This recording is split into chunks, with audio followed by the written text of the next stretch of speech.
Селям алейкум, херлах шамлар. Витаю в эфире телеканала АТР. Вы смотрите информационно-аналитическую программу «Бугунь». В студии для вас работаю я, Гульсум Халилова. И следующие 4 часа в этой студии с гостями мы обсудим основные новости и события, которые появились в украинской информационной повестке дня и которые непосредственно касаются временно оккупированных территорий. Я напомню, что мы работаем в прямом эфире. На экраны ваших телевизоров режиссера периодически выводят номер телефона. Вы можете звонить к нам абсолютно бесплатно по Вайберу +3 8067 63 46 130, а также можете присоединяться по скайпу atr.tv, это наш адрес. Звоните, задавайте ваши вопросы, нам важен ваш голос. Не забывайте подписываться на наш YouTube-канал. Там мы вещаем как в онлайн-режиме, так и выкладываем самые интересные фрагменты из наших эфиров. Выкладываем практически все наши программы в записи. И поддержать Первый крымско-татарский вы можете, подписавшись на наш Patreon. Ссылку также на экраны периодически выводят режиссеры. Можете проходить по этой ссылке, которую видите сейчас, выбрать уровень поддержки и стать частью большой крымско-татарской семьи АТР. Это поможет нам продолжать работать на непростом информационном фронте. Я же рада представить гостя нашей студии, дипломат Олександр Левченко. Пане Олександре, вітаємо вас, селям алейкум. Добрый день, добрый вечер. Я предлагаю наш эфир начать со следующих новостей. Агентство Reuters опубликовало сделанные частной американской компанией Maxar Technologies спутниковые снимки, на которых, как утверждается, зафиксировано развертывание российских войск вблизи границы Беларуси с Украиной. При этом сообщается, что Reuters не смогло провести независимую проверку. А вот Maxar Technologies заявила, что 4 февраля она получила снимки военной техники в районе Ельска, Речицы и Лунинца. На них идентифицировали 15 штурмовиков Су-25 и систему ПВО С-400 на аэродроме Лунинеца, а также российские ракетные комплексы «Искандер» и реактивные системы залпового огня возле Ельска. По информации агентства, Министерство обороны России не отреагировало оперативно на просьбу о комментарии, а белорусские военные чиновники не отвечали на звонки в воскресенье, сообщается в Maxar Technologies. А вот самопровозглашенный президент Александр Лукашенко недавно дал интервью российским пропагандистам, и он заявил, что в случае гипотетического наступления украинской армии на контролирующую часть Донбасса подконтрольных России боевиков, белорусская армия поведет себя точно так же, как и российская. Вот его прямая речь. Опасность одна, что они предпримут очень серьезные акции в направлении Донецка и Луганска, Донбасса. Какая будет ваша реакция? Я же сказал публично недавно, когда украинец задал мне вопрос на большом разговоре. Ребята, вы будете безумцами, если вы столкнетесь с Россией, и мы будем не с вами. Это обозначает что? Это обозначает, что мы... Отрежете ГСМ, понятно. Мы отрежем всякие поставки не только ГСМ, с Россией вместе, и электричество. Пане Олександре, как вы оцениваете вероятную угрозу с севера, вероятное вторжение с севера, о котором нас предупреждают уже не первую неделю? Заявление, конечно, не охрабривает, так сказать, президента Лукашенко, потому что эти военные маневры, там ожидается до 30 тысяч российских войск участия, серьезное, так сказать, количество истребителей, бомбардировочной авиации и так дальше, средств ПВО, система С-400, это все это, так сказать, очень опасные вооружения. И, конечно, Украине надо быть, на всякий случай, быть готовым, и что касается северного направления, потому что во время маневров 2008 года, российские маневры 2008 года перешли в военную экспансию против Грузии. Да? Да. Поэтому мы это уже все проходили, все это знаем. И то, что это делается для каких-то других целей, каких-то непонятных целей, для чего эти маневры возле украинской границы, не знаю, может, клумбы дружбы собирается садить, или сады процветания украинско-белорусско-российского сотрудничества. Не знаю, может, эти войска там с лопатами придут, так сказать, и саженцами, но сомневаюсь я, что зима, сажать как бы не к времени. Поэтому ясно реагируют и западные разведслужбы, дают нам информацию о том, что это очень опасная концентрация войск. Ну и, к сожалению, руководитель Лукашенко, видите, так называемый, да, его фразеология не лучшим образом отражает позицию властей Беларуси. Но можем ли мы сегодня сказать уже со стопроцентной уверенностью, что независимой Беларуси и независимого белорусского режима от России уже нет, и она полностью поглощена Российской Федерацией? Или же вот до этих конституционных изменений, которые они запланированы на февраль месяц этого года, да, то есть еще можно говорить о каком-то сохранении суверенитета? Ну, видите, если войдет 30 тысяч российская группировка, Беларусь – это страна небольшая уже очень, так сказать, размеров таких довольно средних, там 9,5 миллионов населения, и с таким вооружением и так далее, можно говорить о частичной, говорить об оккупации, российской оккупации под видом маневров белорусской территории. Пойдут эти войска назад, не пойдут, вооружение будет назад забрано, не будет, непонятно. Вот. Риторика Минска должна быть более спокойной, потому что мы там слышали день-два назад, Лукашенко говорил, да, если что, мы дойдем до Ла-Манша. Да. Значит, это себе мог позволять Жириновский, который считает полусумасшедшим, понимаете? А с Белоруссией, если он считает себя официальным представителем и главой государства, это уже угроза применения силы, это уже международное право. Криминальное дело может открывать, поэтому, так сказать, угроза применения сил, дойти до Ла-Манша, это сколько территорий надо пройти, захватить, это не шуточное дело, поэтому надо Минску немножко со своей фразеологией поработать. Вы видите, Москва очень тихо говорит, и говорит, да мы вот с дружеским визитом подошли к украинской границе, там хотим передать просто, так сказать, дружбу, чувство дружбы, солидарности украинскому народу. Да. А этот напрямую заявляет и ввести санкции против Лукашенко и его окружения жесткие, куда проще, чем против Путина и его окружения. Так что, да, ситуация... А как вы думаете, вот Александр Лукашенко проснулся, да, там дает интервью и вдруг решил сделать такие жесткие заявления, сказал чуть ли, что они не готовы размещать на своей территории российское ядерное оружие, да, то есть это его мысли? Или он просто ретранслирует идеи и мысли самого Путина, или просто такими жесткими заявлениями по отношению к Украине пытается угодить Кремлю? То есть как это расцениваете? Собственно, он все говорит, что он не Янукович. Но вот это последнее, Янукович последние месяцы себя вел точно так же, как Лукашенко. Он был управляемый Москвой. И окружение его даже говорило о странном характере его поведения. Поэтому мне кажется, что Москва решила, что против России, так сказать, немножко меньше удар на себя брать, подставляют Лукашенко. И он, к сожалению, для себя, потому что он за это точно может пострадать в международно-правовом плане, вот, делает такие необдуманные заявления, дает характеристики нашему президенту, нашей стране. Ну, спокойнее чуть-чуть, спокойнее. Украина все-таки в 4 раза с чем-то больше по населению, по территории. У нас... традиции государственности куда дольше, чем у Белоруссии. Мы знаем, что такое защита Родины и так дальше. Поэтому нам вот рассказывать, а еще, не дай бог, еще демонстрировать свои бицепсы, ну не рекомендуется. Как вы думаете, зачем вообще Путин поддержал Александра Лукашенко? Даже после этих протестов мы же все понимали, что, в принципе, Лукашенко был ненавистным человеком для Путина, и именно Лукашенко какое-то время стопорил создание вот этого союзного государства. Вот что изменилось? Вот почему все-таки он так за него заступился и за него так держится? Ну, видите, произошло изменение позиции. Видимо, за эту поддержку приходится платить, я так понимаю. Вот, потому что ранее позиция была у Александра Григорьевича Лукашенко куда более независимая, куда более твердая, куда более пробелорусская. Сейчас она полностью, так сказать, поменялась. Жаль, конечно, но, так сказать, Путин-то ставил на две стороны.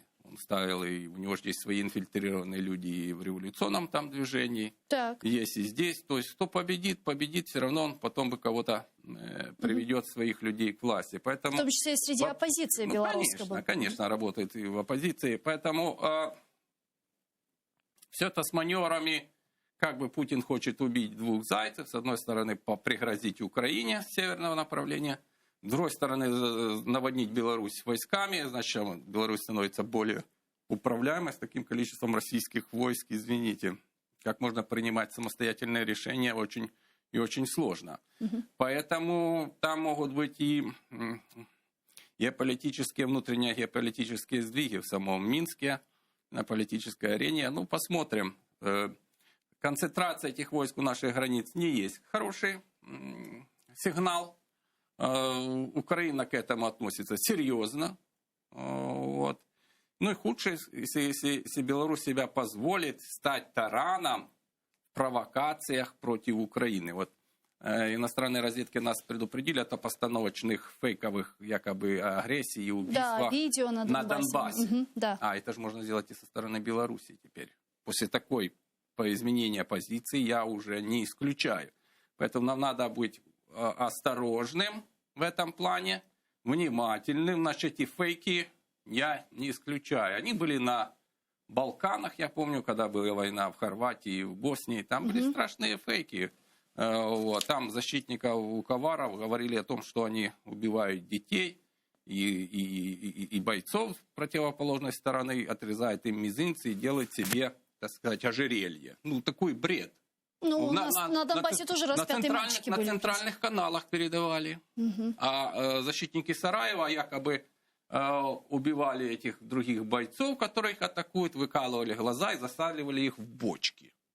Ну, какой-то полный бред, но тем не менее, понимаете, как, ну, это ж все Москва обкатывала в 92-м году там. Вы понимаете, Сергей Иванов, который был глава администрации Путина в 2014 году, когда была совершена агрессия на Крым, а до этого был министром обороны, вице-премьером. Он тогда возглавлял внешнюю разведку, отдел, югославский отдел 22-й. То есть он хорошо знает о всех этих технологиях, знал и так дальше.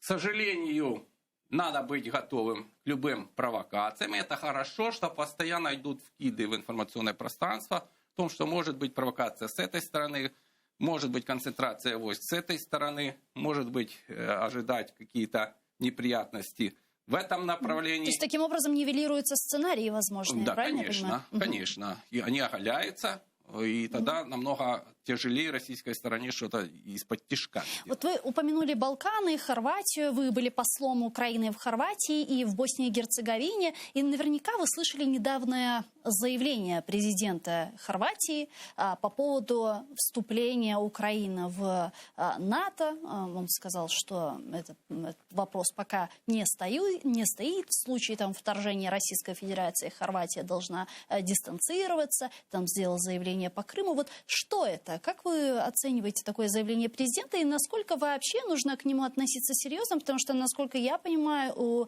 президента немного полномочий, в отличие от премьер-министра в Хорватии. Да, вот как конечно. там устроено государственное управление? Конечно, номер один премьер-министр. Очень это европейская демократия, так сказать, президент намного, очень малый объем полномочий имеет. Ну, это настораживает, понимаете, Зоран Миланович был в 2014 году, когда началась агрессия на Крым и, так сказать, потом события на Донбассе, был премьер-министром, все было в порядке. Я тогда был послом, мы имели коммуникации и так далее. То есть таких одиозных заявлений не было? Конечно, не было. Вот что-то случилось. А что случилось? Не знаю, откуда я знаю, я же в Киеве. Вот. Но говорит о том, что нужно каждому посольству, послу работать в своем информационном пространстве постоянно, встречаться в медиах, выступать в медиа, давать интервью, доносить свою точку зрения, активно работать с политиком страны. Значит, тоже Милановича масса советников. Значит, надо постоянно с ними встречаться, разговаривать, рассказывать. Тем более, правда на нашей стороне. То есть, и страна прошла войну, то есть работать несложно. Несложно. Поэтому чуть-чуть это, конечно, настораживает. Но вместе с тем, вы знаете, премьер все это, конечно, по-другому оценил. Да. И так дальше. Вместе с тем, вот, нужно постоянно работать в это, потому что работает российская пропаганда, потому что всегда работают российские спецслужбы. Они работают и напрямую, и через кого-то доносят сигналы.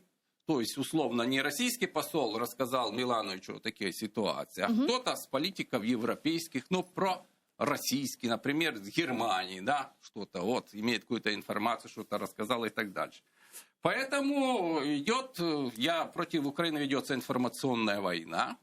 И война эта ведется, теперь мы уже видим, с 24 августа 1991 года.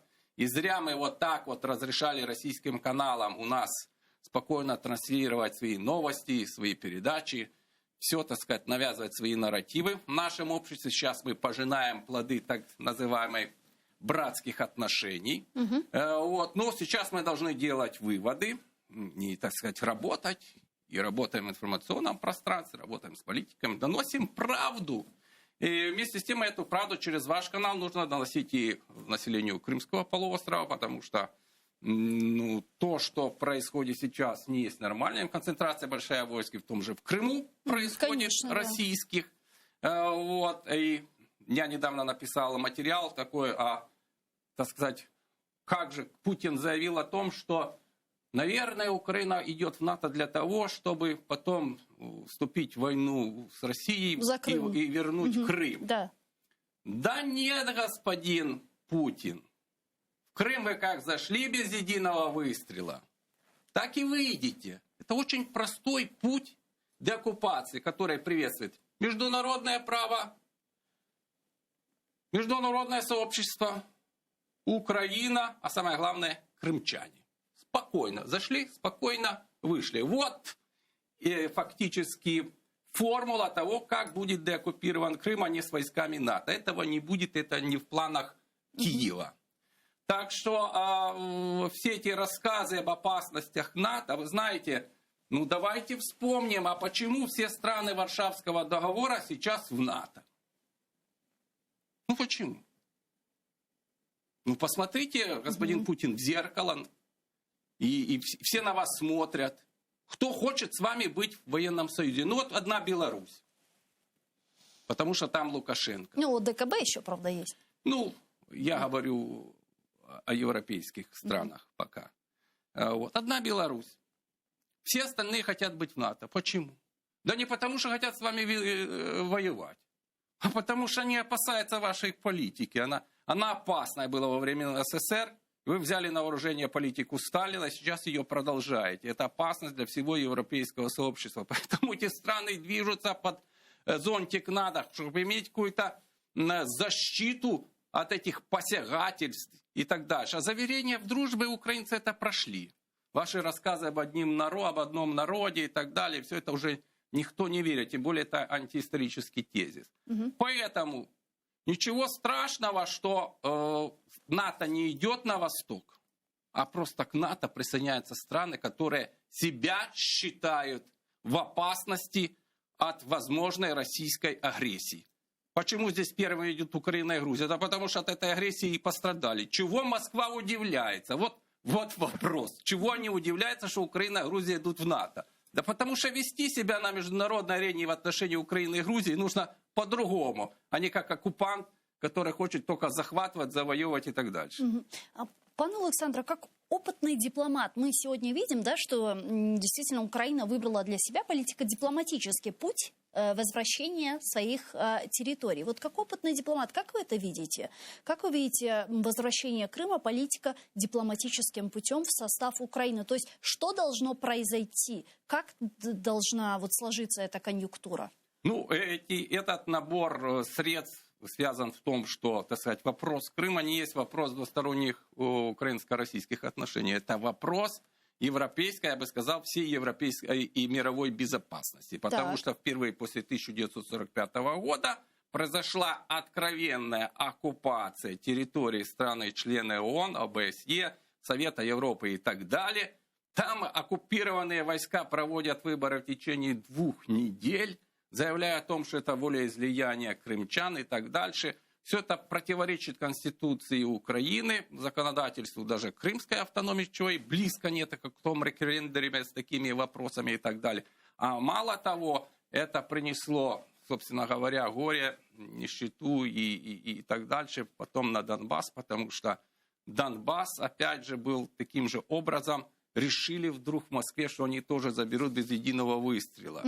Вот. Естественно, Украина уже не могла этого терпеть, начала сопротивляться, вот, и начались эти боевые действия. Но вопрос возвращения оккупированных территорий стоит таким образом, и Киев об этом говорит неоднократно, что политика дипломатическим методом намного эффективнее это сделать, чем военным. Но военным сложно еще и потому, что, с другой стороны, Российская Федерация, зачем воевать с Российской Федерацией? Тем более в Крым они зашли, так сказать, без боев. Они это подтверждают. Очень хорошо.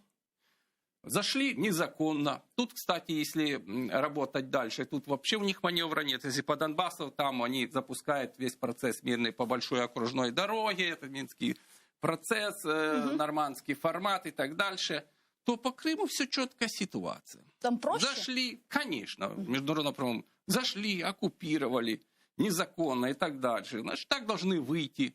Посмотрим, предъявим мы им еще десятки миллиардов претензий финансовых или нет. Будут ли судить организатора военного вторжения в Крым или не будут. Ну как, международный суд и так дальше. Они не признают, окей, заочно. Поедет куда-то отдыхать, арестуют, оденут кандалы, привезут и будут судить как нужно. А вы что думали, что вот так вот можно в современном мире себя вести? Да нет. Да нет. Размахивать оружие, ну, до поры до времени. Но я вам скажу, что вот это размахивание оружием Советского Союза привело к тому, что с ними никто из бывших стран социализма не захотел жить вместе. Ну, просто если посмотреть сейчас на те меры, которые предпринимаются со стороны цивилизованного мира против агрессии Российской Федерации, то это ведь все сдерживание. Сдерживание России от ее дальнейшей агрессии. Но даже те кейсы санкций, которые есть в отношении России, они не играют роль ту, которая бы заставила Россию уйти с Крыма ровно так же, как они туда зашли. То есть это все сдерживающие меры. Разве и они достаточны для... Нет, недостаточны, конечно. Поэтому была создана Крымская платформа. Для того, чтобы деоккупировать Крым, нужно создать международную площадку. Вот, наконец-то, она была создана. Так, В нее вошли и авторитетные страны, международные организации и так дальше. Принят этот документ, который говорит, что вся, так сказать, вопрос в том и задачи Крымской платформы процесс деоккупации полуострова. Причем каким? Политико-дипломатическим путем. Теперь, Россия вдруг почувствовала, что в Афганистане Соединенные Штаты Америки как-то вышли поспешно, они что-то подумали, что Америка очень слаба. Так. И решили вот сейчас опять второй раз эти инвазии к границам Украины, так сказать, эти десятки тысяч человек, уже за сотни тысяч перевалило, да, которые будут садить деревья дружбы, там такие будут сады дружбы вдоль Черниговской области, Сумской, Харьковской, вот, и так дальше. Клумбы братской солидарности, но не верится, что это будет. Не верится, что это будет. Поэтому предлагается и дипломатический путь и сейчас, как главный. То есть едут в Москву, разговаривают, объясняют. Теперь уже санкции говорят совершенно другого порядка. Это уже персональные санкции к самому Путину. Это персональные санкции к самому окружению Путина. Англичане заберут, сказали, фактически все имущество у россиян в Лондоне. Если они себя так будут вести. Заберут все имущество, национализируют. Но это опять же, это же все санкции в случае, если Россия осуществит очередную агрессию. А как уже, они же так и уже если Россия будет торпедировать мирные процессы дальше, а эскалация это, конечно, торпедирование всего процесса, я не исключаю, что эти санкции начнутся уже применяться и превентивно. То есть вначале о них вообще не говорили, теперь мы у них имеем их, так сказать, я уже не говорю о Свифте, уже серьезно стали говорить отключение от Свифта, платежной системы Российской Федерации, Северный поток, естественно, тут блокировка и так дальше. То есть вещи, которых раньше молчали. То есть своей вот такой жуткой политической поведением, которое Москва себе позволяет, она нажила к себе просто такое отношение, ну, невосприятие. Даже те страны, которые очень либерально относились к Москве до лета этого года, мы им видим, в той же Германии потихонечку меняется отношение, потому что это такое поведение не воспринимается. Это поведение, которое ведет к большой войне, к агрессии, к смертям миллионов человек. Поэтому, кроме того, я не исключаю, что Европа пойдет и дальше.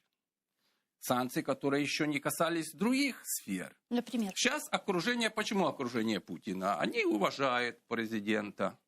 Может, кто-то и любит, но миллиарды они любят больше, чем его, понимаете? Поэтому, если эти миллиарды у них заберут, ну, Путину придется отвечать перед своими ближайшими. Хотя он их многих и поставил-то. Дальше.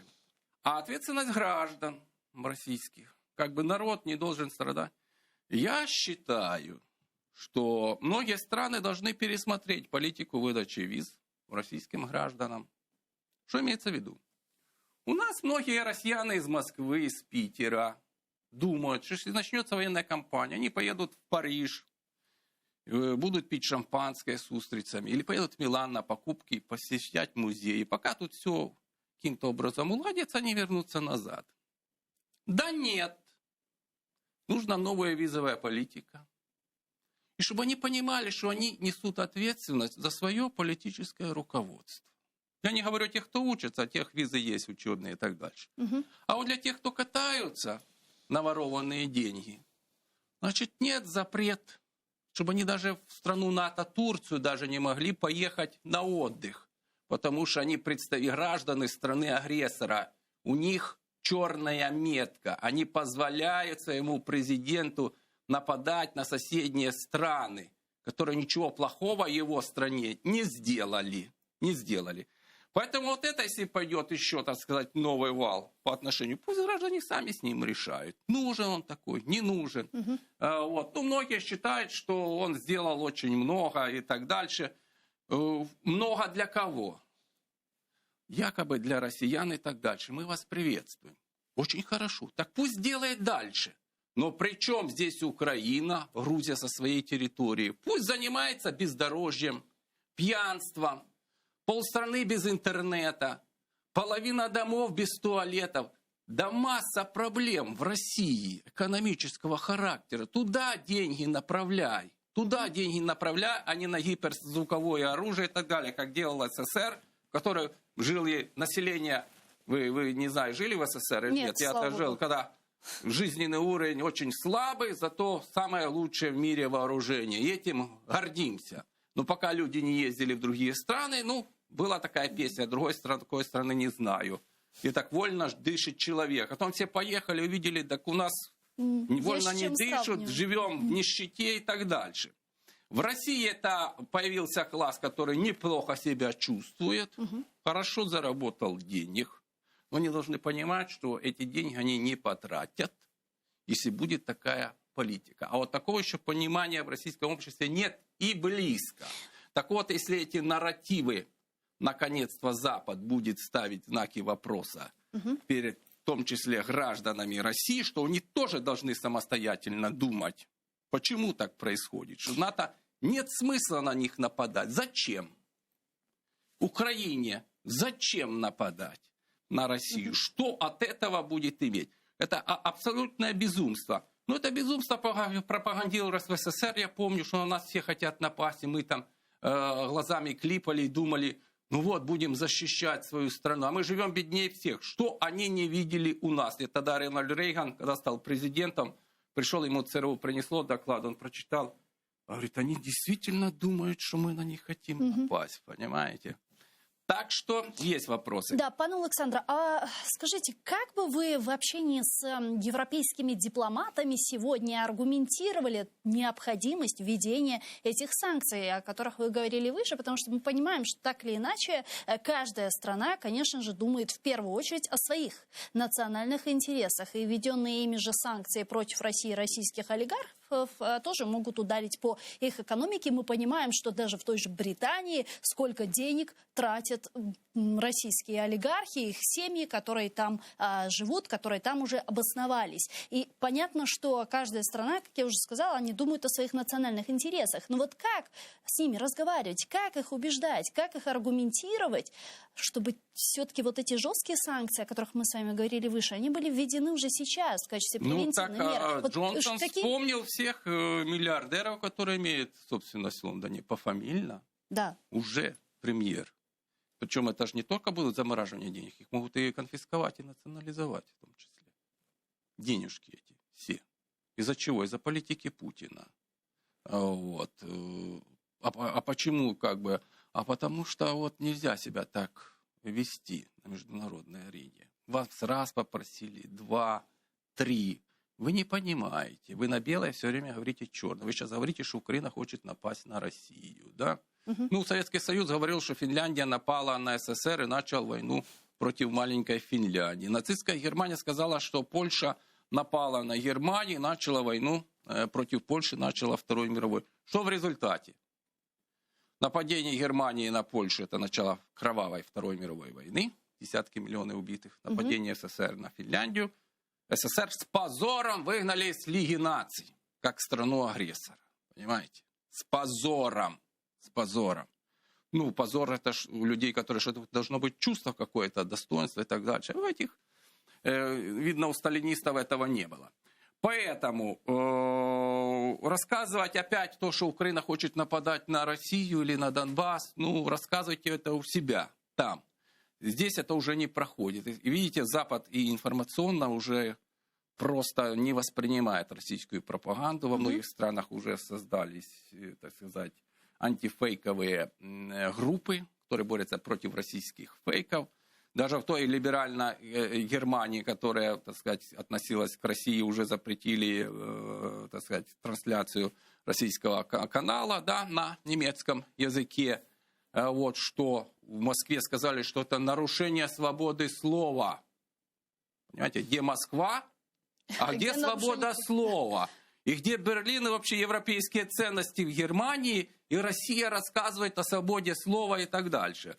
Ну, собственно, посмеялись они немножко, но тоже себе зарубочку сделали, что на белое опять говорят черное. Поэтому уже всем это надоело. Но все сейчас активно работают над тем, чтобы вот это, так сказать, угрозы за применение силы не были воплощены в дело, поэтому идет дипломатия. Она работает сейчас, эта дипломатия? Ну, конечно, вы видите, в Украину каждый второй день, третий приезжают руководитель страны, либо министр иностранных дел, чтобы оказать политическую, моральную поддержку. Многие приезжают и с реальной помощью, чего раньше не было. Наконец-то Украина стала получать оборонительное оружие, и это важно. Вы понимаете, Германия говорит, например, а мы за мирное разрешение ситуации, мы не будем давать оружие. Да. А что, Киев за военное разрешение ситуации? Мы поддерживаем политику Берлина за мирного разрешения ситуации. Но я напомню, когда начиналась война в Югославии, Организация Объединенных Наций приняла резолюцию ООН о том, о запрещении поставок вооружений на территорию экс-Югославии. Как бы логично. Оружие не идет, значит конфликта не будет. Но на начало этой всей ситуации в одной стороны вот столько оружия, а у других сторон вот столько оружия. И у тех, у кого вот столько оружия, они понимают, что у них развязаны руки начать войну. Это то, что вы не дали возможность им докупить оружие, спровоцировало тех, у кого вот столько оружия, напасть. Поэтому, беря вооруженное оружие, мы снижаем порог опасности российского нападения, потому что они понимают, что Украина может защищаться, вооружения, которые эффективны. Сегодня министр иностранных дел Украины Дмитрий Кулеба на пресс-брифинге назвал общий объем оружия и оборудования, которое Украина получила за последнее время. Эта цифра составляет более чем 1000 тонн. Давайте послушаем цитату главы украинского внешнеполитического ведомства. Україна отримує сьогодні посилену політичну, безпекову та економічну підтримку. Загальний обсяг за останні тижні, місяці перетнув 1,5 мільярди. Доставленої зброї загальну вагу у понад 1000 тонн. Рекордні обсяги підтримки мають важливе політичне значення. Вони посилюють позицію України за столом переговорів. Олександр Коваленко, військовий експерт, зараз з нами на прямому зв'язку. Пане Олександре, вітаємо вас. Салям алейкум. Добрый вечер. Добрый вечер. Пане Олександре, 1000 тонн военной помощи Украине. Как вам такая цифра? Ну, с учетом того, что я наблюдаю за регулярным прилетом в Украину тех или иных бортов с вооружением, то вполне оцениваю это количество как реальное. Поскольку мы можем наблюдать ту поддержку, которую оказывает на сегодняшний день нам как Соединенные Штаты регулярными рейсами, как Великобритания, так и Канада, рейсами с соответствующей технической поддержкой военно-технического характера. И ожидаем, безусловно, в ближайшее время поддержку и от других стран, в частности, стран Балтии непосредственно, Чехии и так далее. И в целом это, на мой взгляд, еще не рекордный показатель по всем тем грузам, которые прибудут в Украину, потому что общее количество, например, рейсов из Соединенных Штатов, которое было анонсировано, оно превышает 40 соответствующих бортов, то есть это будет не менее 45 бортов с соответствующим оборудованием. И я не удивлюсь, если на самом деле это еще не конечная цифра той поддержки, которая будет нам оказываться в нынешней ситуации. Пане Александре, есть ли у нас понимание, что именно вмещают в себя эти 1000 тонн военного груза? И есть ли у нас понимание по поводу ограничений его применения? Или же нет абсолютно никаких ограничений, и, собственно, их можно отправлять на Донбасс? Безусловно, есть определенное понимание, но исключительно касающееся тех видов вооружений, которые разрешено озвучивать в открытых источниках. То есть и являются официальные лица своего рода как теми первоисточниками, которые раскрывают секрет данных грузов.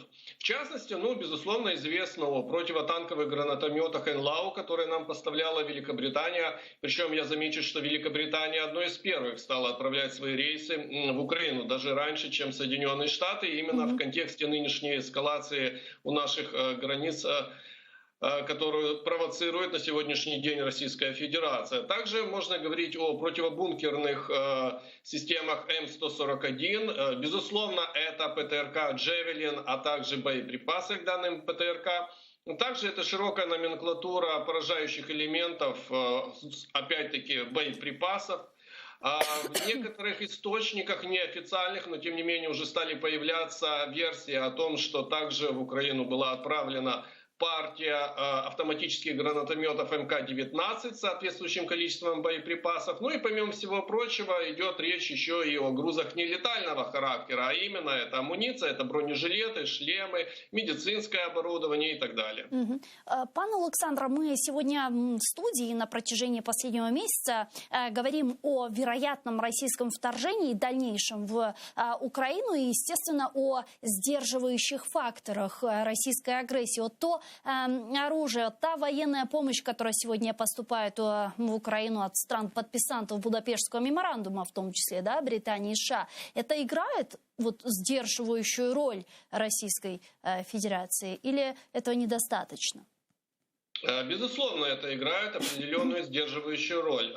Привожу опять-таки пример. На сегодняшний день Украина фактически за первый месяц января 2022 года стала вторым оператором в мире по использованию, по наличию, по количеству находящегося на вооружении противотанкового ракетного комплекса «Джевелин». То есть на сегодняшний день в мире больше ПТРК «Джевелин» только у Соединенных Штатов. Теперь представим себе ситуацию, когда эти ПТРК «Джевелин» будут применяться в том числе и на Донбассе, не только на Донбассе, но и, например, в случае какой-либо угрозы с того иного рубежа, который представляет для Украины Российская Федерация. А представляет она, насколько известно, на сегодняшний день достаточно широкую угрозу фактически по всему периметру наших границ, начиная от северных с Белоруссией и заканчивая даже таким недообразованием, как Приднестровье. Фактически использование данных противотанковых ракетных комплексов нивелирует целый ряд тех возможностей, которые были реализованы за последние десятилетия в российской бронетехнике в вопросах повышения их защищенности. То есть даже те системы динамической защиты, которые используются на российских танках, например, либо так называемые курятники, которые они стали сейчас устанавливать на башнях, то есть решетчатую защиту против, опять-таки, тех же самых ПТРК «Джевелин», они фактически неэффективны и гарантированно позволяют уничтожать данную технику, ну, фактически со 100% вероятностью, да, с небольшим отклонением. Таким образом, фактически основная часть той боеспособной техники, которую Российская Федерация сейчас скапливает у наших границ, она находится в зоне риска. А Российская Федерация на сегодняшний день дорожит в большей степени не столько, например, человеческой жизнью, не столько своими солдатами, сколько той немногочисленной, боеспособной, находящейся еще на ходу военной техникой, что в большинстве своем осталось у нее в наследие от Советского Союза, и которую она продолжает эксплуатировать на протяжении всех этих десятилетий. И потеря такого количества этой техники приводит к тому, что Российская Федерация и ее вторая армия в мире становится абсолютно не условно второй армией мира. А это, в свою очередь, ослабляет ее на рубежах, того же самого Забайкалья, того же самого Дальнего Востока. И ослабляет не только перед некими гибридными угрозами, которые прекрасно осознают в Москве, но и ослабляет и на внутреннем плацдарме, уж точно ускоряя центробежные явления, которые проявят себя в случае подобного рода агрессии и соответствующих экономических санкций, которые будут возложены на Российскую Федерацию, и еще большего ухудшения экономической обстановки в стране. То есть фактически мы видим такой себе замкнутый круг, когда если Российская Федерация проявит некие агрессивные действия против Украины, она не только получит соответствующий адекватный ответ уже непосредственно от Украины, которой достаточное количество вооружений, но, как всегда, когда достаточно, всегда этого достаточно мало. Вооружений, способных представлять определенную угрозу для российской техники, и соответствующие проблемы уже внутри своего государства. А как вы думаете, если Россия осуществит некую провокацию на Донбассе, где и так идут боевые действия, это повлечет за собой те санкции и те жесткие меры, о которых мы сегодня говорим? Ведь наши партнеры говорят о том, что если Россия переступит хоть один российский солдат украинские границы, это будет считаться агрессией. Но российские солдаты уже на протяжении 8 лет находятся на Донбассе, на протяжении 8 лет там продолжаются боевые действия. Вот провокация на Донбассе, как вы думаете, будет ли расценена как очередная агрессия? Все зависит, опять-таки, от уровня этой провокации, поскольку провокации не прекращаются на сегодняшний день на оккупированной части Донбасса, и мы даже можем видеть то, как провокации, которые реализует пропагандистская машина Российской Федерации, они уже вышли даже за пределы Донбасса, и эти провокации мы можем наблюдать со стороны уже Беларуси. Опять-таки история с якобы украинским беспилотником «Спектейтор», который был посажен на глубине 40 километров от границы с Украиной. И якобы в этом была обвинена украинская сторона. Хотя этот беспилотник ничего не имеет общего с украинскими БПЛА, находящимися как в серийном производстве, так и мелкосерийном. А в целом больше напоминает кустарное производство именно с истоками из России либо оккупированных территорий. Это первый момент. Второй момент — это непосредственно то, что провокации, которые сейчас реализуются на Донбассе, они в большинстве своем, на оккупированной части Донбасса, они в большинстве своем носят достаточно примитивный характер, и легко доказуемо то, что это инсценировки. Например, вот на прошлой неделе, позапрошлой, прошу прощения, 29 января, прошла информация о том, что через российские пропагандистские СМИ, что на Донбассе была обстреляна электроподстанция Еленовка 60-миллиметровыми минометами образца НАТО. Обстреляли якобы, опять-таки, военнослужащие ВСУ. И связали это с тем, что США поставляют сейчас Украине 60-миллиметровые минометы. Но сама хронология событий заключается с тем, что тот борт, с которым они связали, пропагандисты связали этот обстрел, а именно 4-й борт США, он, во-первых, в своем грузе не имел 60-миллиметровых минометов, а во-вторых, он прибыл 28 числа, и 29-го, значит, уже произошел якобы некий обстрел, да. Ну, то есть это известная достаточно такая пропагандистская сказка о том, что используются некие образцы НАТО вооружения для того, чтобы как-то воспрепятствовать поставкам таких вооружений, противостоящие, опять-таки, российским оккупантам в стране. Такой же самый сценарий использовался, например, в Карабахе в 2020 году, когда российские пропагандисты обвиняли азербайджанскую сторону в том, что против мирного населения используются 60-миллиметровые минометы образца НАТО, делая, скажем так, попытку предотвратить поставки оружия из Турции в Азербайджан, поскольку именно у Турции находится на вооружении такого типа минометы, в азербайджанской армии нет. Но эти фейки очень легко развенчиваются, они очень легко доказуемы в том, что они из себя представляют исключительно либо манипуляцию, либо чистейшую ложь. И если Российская Федерация и захочет использовать реально серьезный формат казус белли, то это с определенной угрозой для местного населения, с жертвами среди местного населения. Опять-таки, тот же самый министр обороны России Сергей Шойгу в декабре 2021 года заявлял о том, что якобы на прифронтовую часть на Донбассе прибыли некие американские ЧВК с химическим оружием. Поэтому нельзя исключать, например, что Россия может использовать сценарий с химическим оружием. Но, снова-таки, подобного рода сценарий, он уже дает зеленый свет для того, чтобы против России как минимум вводить именно экономического и политического характера новые, более глобальные санкции. В целом же, конечно, не хотелось бы, чтобы подобного рода с жертвами была использован сценарий, но я хочу отметить, что на сегодняшний день очень часто мы слышим о подобного рода сценариях как от наших международных партнеров, так и от ряда информационных ресурсов, как в Украине, так и от спецслужб Украины, которые озвучивают эти сценарии. И это очень хорошо, поскольку если подобного рода сценарий в открытых источниках озвучивается, то фактически он уже заранее действует как на опережение российским действиям. Когда об этом известно, то эффект будет уже совсем не таким, как если бы это не озвучивалось. Дякую вам дуже, пане Олександре. Чохсагу, что нашли время, подключились к нам в эфир и ответили на наши вопросы. Олександр Коваленко, політичний та військовий оглядач, був з нами на прямому зв'язку. Пане Олександре, как вы думаете, вот мы сейчас говорили про казус белли, про возможные провокации на Донбассе, и так или иначе сейчас весь мир в ожидании реакции России на ответ, которые им предоставили Соединенные Штаты Америки и НАТО по так называемым гарантиям безопасности. И все же, вот каким может быть эта реакция? Во что может вылиться эта реакция, учитывая, что вот недавно Путин даже с Си Цзиньпинем увиделся, переговорил, и они даже совместное заявление по так называемым гарантиям безопасности приняли, и Китай поддержал Россию. Вот как это все? Как на это смотрите?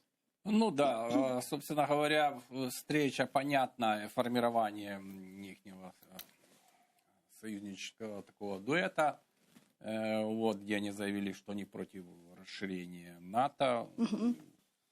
Позиция России понятна, Китай не есть дружественной страной по отношению к НАТО и так дальше. Столтенберг, генеральный секретарь НАТО, заявил в ответ, что в принципе НАТО будет расширяться только в том случае, если новые страны-аппликанты будут отвечать критериям, и сами страны эти будут желать вступить в НАТО. Никто никого силой в НАТО не тянет. Да?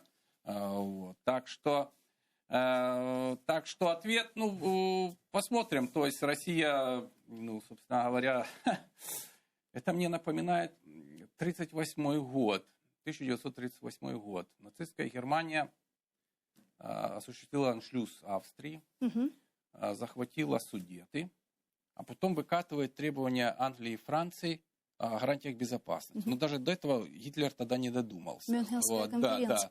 Да, не додумался. Вот. Мюнхенская конференция просто подтвердила сдачу Судетов. О том, что еще Гитлеру надо отдельные гарантии безопасности после того, как он это все захватил, так сказать, это Донбасс и Крым, да, Судеты и Австрия. Тут Россия хочет своей безопасности, окей. Россия не хочет, я понимаю, Москва сказала, мы возвращаем Крым, но просим от Киева не вступать в НАТО.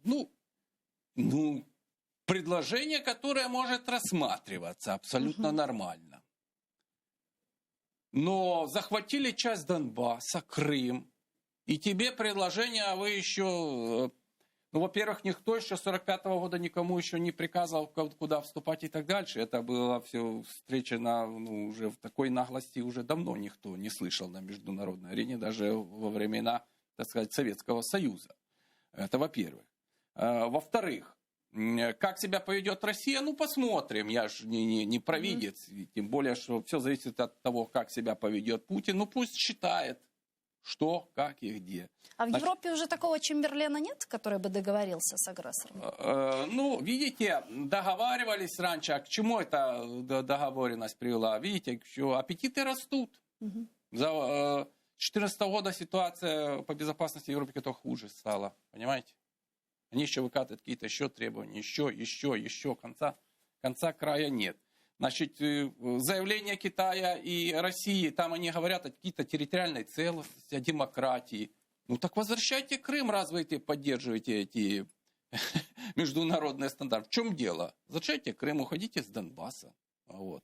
Вы говорите там о свободе человека и там развитии демократии. Ну так развивайте у себя демократию, кто ж против? Ну все же понимают, что Россия и демократия это две разные стороны. Мне кажется, я жил в Советском Союзе, что сейчас в России даже жестче политика, чем во времена Советского Союза. Такого не было. А такое лжи откровенное и так дальше, о чем мы говорим? Поэтому как они будут действовать? Ну пусть действуют. Там же что же они считают? Все, у нас 400 тысяч военных ветеранов. Они считают. У нас территориальная оборона разворачивается, так сказать. У нас уже принято решение о увеличении армии на 100 тысяч. У нас будет профессиональная армия. Нам сейчас все помогают, потому что понимают, что помогая Украине, сдерживает Россию. Потому что если у Украины была армия в 3 раза больше, чем сейчас, наверное, бы Россия не подгоняла. Потому что она подогнала войска, у нас в 2 раза больше этих войск стоит внутри. И какая опасность? Да никакой опасности. Понимаете? Вот. Так стало понятным, что тут нормальный разговор, поведение и так дальше. Значит, хочешь мира, готовься к войне, как говорится. Поэтому у нас постоянно говорят, будьте готовы. И Украина должна соответствующим образом себя вести. С одной стороны, не поддаваться панике. Это одна красная линия. Потому что паника самое худшее, что может быть. И другая линия красная в том, что не расслабляться, быть расхлябанным, не готовым и так дальше. Вот в этом пространстве должно политическое руководство, оно здесь и находится, действовать. Тем, чтобы реагировать, соответственно, на все опасности, которые могут быть возникать уже с сегодняшнего дня, с вчерашнего и завтра. Просто так получается, не появляется ли у вас некого диссонанса? Потому что, с одной стороны, наши западные партнеры предупреждают нас о дальнейшем российском вторжении в Украину и говорят четко, что картина приобретает более тревожный и серьезный характер, а наше украинское высшее политическое и военное руководство говорит о том, что ситуация на границах контролируема и нет, собственно, поводов для паники. То есть мы как-то... И потом, вы же наверняка видели заявление представителя России на заседании Совета Безопасности ООН Небензи, который, ссылаясь на слова президента, на слова Алексея Данилова, Резникова, говорит о том, что, даже украинское руководство говорит о том, что мы нападать не собираемся. То есть они это используют в своих пропагандистских целях в дальнейшем. То есть это нам не вредит. Дело в том, что все понятно, что опасность это огромная. Но вот если вы будете опять говорить, все пропало, понимаете, у нас уже стали уходить инвесторы. Завтра война. То есть это вредит экономике? Уже ушло 7 миллиардов. Как? Подождите. У нас уже рейтинг упал финансовый, международный. Завтра война. Мы говорим, подождите, кто говорит, что... Да нет, не завтра. Если будет, пока на сегодняшний день этой группировки недостаточно. Она может быть увеличена. И тогда будет реальная опасность. И увеличить им будет несложно, потому что уже много войск стоит. Да? Но на данный момент мы не считаем это. И мы даем сигнал инвесторам, мы даем международным финансовым институциям и так далее, что ситуация все-таки контролируема. Что это страна, которая живет своей жизнью. Мало того, мы же еще будем годами жить рядом с Россией. И я не исключаю, что таких маневров еще возле наших границ, они же каждый год проводятся. Вы забыли, нет? Каждый год. В этом году уже второй раз, да? И с этим надо жить постоянно, понимаете? То есть быть в постоянной готовности и так дальше. Но вместе с тем, без этих, что касается нас. И мало того, нужно понимать, что есть публичное заявление, а есть реал-политика, о которых не говорится населению и так дальше, а тихонечко делаются какие-то мероприятия, какие-то вещи подготавливающие и так дальше, которые не требуют всего выносить в публичное пространство и медиа. Вот, кстати, последний вопрос. Эммануэль Макрон, президент Французской Республики, сегодня с рабочим визитом полетел в Москву. Там он должен провести ряд переговоров. И завтра он приедет в Украину, встретиться с президентом Украины Владимиром Зеленским и тоже проведет переговоры тет-а-тет. Сегодня в Украине находятся министры иностранных дел Австрии, Чехии и Словакии. Олаф Шольц, канцлер Германии, должен посетить Украину 15 февраля. До этого он посетит Москву. То есть вот эти все переговоры. Вначале это Украину, что? потом Москву. Да. Макрон наоборот. Макрон, да. Он на прошлой неделе трижды переговорил с Путиным. Вот чего вы ждете от этих всех переговоров и, в частности, от завтрашнего приезда Макрона в Украину? Макрон переговорит, последнее услышит, что Путин, там же будут и тет-а-тет, в том числе, так сказать, открытые вещи какие-то жесткие говорится. Так что ты хочешь? По-простому говоря. В конце концов уже. В чем? Что болит? Где болит? И так дальше. Вот. Поэтому важно, что приехал президент. Франция член нормандского формата. Макрон уже, так сказать, человек, который набрался очень огромного дипломатического опыта. Он уже очень хорошо понимает ситуацию. Макрон, так сказать, уже имеет авторитет международный, да? И он может уже с Путиным разговаривать как-то на каком-то языке, понятном Путину языке. Потому что если приедет туда премьер Австрии или Словакии, то не получится разговора, понимаете? Вот приедет Макрон, разговор может получиться, а может тоже не получиться. Но может получиться. И то, что поехал, очень хорошо. К нам приезжает, видите, вот тройка, так сказать, Австрия, Словакия и Чехия, чтобы втроем, это уже синергия, да, позиция 3 стран демонстрирует в Москве, вот 3 страны. Они сразу же поехали на Донбасс посмотреть ситуацию, где, что, потому что все понимают, что, скорее всего, все будет начинаться с Донбасса. Скорее всего, потому что это гибридно заходит. Потому что открытая интервенция, это сразу санкции. России могут выгодно даже из Совета Безопасности. Это самоубийственно для Москвы. Я не знаю, если этот сценарий возможен. Скорее всего, через Донбасс. Скорее всего, что пойдут по Приазовью, в сторону Крыма будут пробиваться. Скорее всего, туда все едут сейчас. Район Мариуполя, понимаете? Там надо быть, смотреть, что, как, где. Вот. Давать сигналы, что видим мы все, что здесь происходит и так дальше. Министр иностранных дел Германии, здесь опять, это важно. Она была, значит, опять мы разговариваем.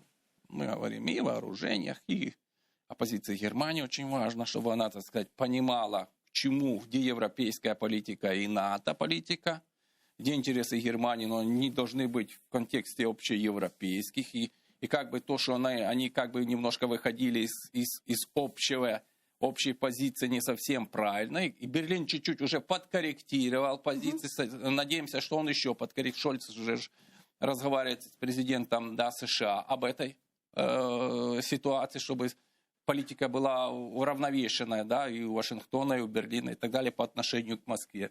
Все стремятся к тому, чтобы Москву, наконец, образумить. Не стоит этого делать, не нужно об этом думать, не надо. Они, да нет, мы хотим посадить сад дружбы у границ. И мы говорим, да не надо этого сада дружбы сажать, сейчас это не тот сезон, нет у вас саженцев садить сад дружбы. Да нет, мы просто собрали войска, чтобы они поиграли на балалайках. Да нет у вас там балалайка, у вас там стоят, там сказать, танковые системы и так дальше. Ну, они там попоют песни дружественные. Хорошо, пусть попоют. И домой. Попели и домой. Значит, в чем вопрос? Конечно, вы понимаете, о чем я говорю. Вопрос в том, что эта риторика, что мы подогнали войска под границу, но мы никому не угрожаем. Ну, если ты не угрожаешь, убери войска. Все просто. Так они обижаются, что все считают, что не нападут. А Россия не собирается нападать. Если не собираетесь, уберите войска все. Очень простое. Не собираешься? Отведи войска, тренируйся в Чите. И все. Нет вопросов. Нет, мы здесь хотим, это наша территория. Но в отличие от Лукашенко, они что мне говорят о дружбе. Да. Потому что они понимают, что только они скажут, да мы сейчас с Украиной мокрое место, только они это скажут, все. Угроза применения силы, это нарушение Конвенции ООН. Сразу санкции можно запускать до вторжения уже, понимаете? Лукашенко же, он же этого не понимает. Говорит направо, налево и так дальше. Вот. За что пострадает, скорее всего. Вот эти ж похитрее, они этого не говорят. Они пришли просто, вот, пришли к границе. Вот они просто пришли. Имеют право прийти. Окей, ну все говорят, мы понимаем, что так просто никто не ходит. Зная уже ваши повадки в Грузии и так дальше. Знаем, что так просто не ходят. Поэтому мы все готовы. Вот вам пакетик санкций, пожалуйста, ознакомьтесь, распишитесь, что вы знакомы, что не будут действовать. Вот вам то, что мы Украину сейчас будем поддерживать. Уже мы не поддерживали 6 лет, но вы нас заставили поддержать Украину, потому что у вас нет конца и края вашим аппетитам. Обратный эффект и так дальше, да. Вот. И надо понимать, что, так сказать, наконец-то произошел сдвиг. Наконец-то Донбасс... Вы знаете, что в 2015 году российская пропаганда сумела убрать донбасскую тему со СМИ Европы. Когда был поток мигрантов в Сирии. Да. И как ушла эта тема, мы наконец-то ее вернули. Россия сама ее вернула, эту тему. Она стала номер 1. Это очень важно. Этого надо недооценивать. Это очень важно. Надеемся, что эта тема будет под постоянным присмотром. И я вам скажу, для того, чтобы решить ситуацию еще раз на Донбассе, нужно больше говорить о ситуации в Крыме. Потому что если на Донбассе затягивается этот процесс переговорный, мы можем сказать, окей, давайте сконцентрируемся на Крымском полуострове. Наверное, это и важнее вопрос и так дальше. И почему вопрос Крыма важнее вопроса Донбасса? Потому что здесь все началось. Плюс Здесь этот вопрос в 100 раз важнее для России, чем Донбасс. 100. Значит, для нас он должен быть хотя бы в 10 раз важнее. Если для России он 100 раз важнее. Вот эту политику потихоньку Крыму переориентируем. Дякую вам дуже, пане Олександре. Дякую Оксана, вам. что приехали к нам в студию, ответили на наши вопросы. Дипломат Олександр Левченко был гостем нашей студии. Я с вами не прощаюсь. Мы сейчас прерываемся буквально на 5 минут. После вернемся в эту студию и продолжим наш эфир на крымско-татарском языке. Не переключайтесь. АТР Леол на Сайглар Хадашлар Бежда Хадан Куршкинджи.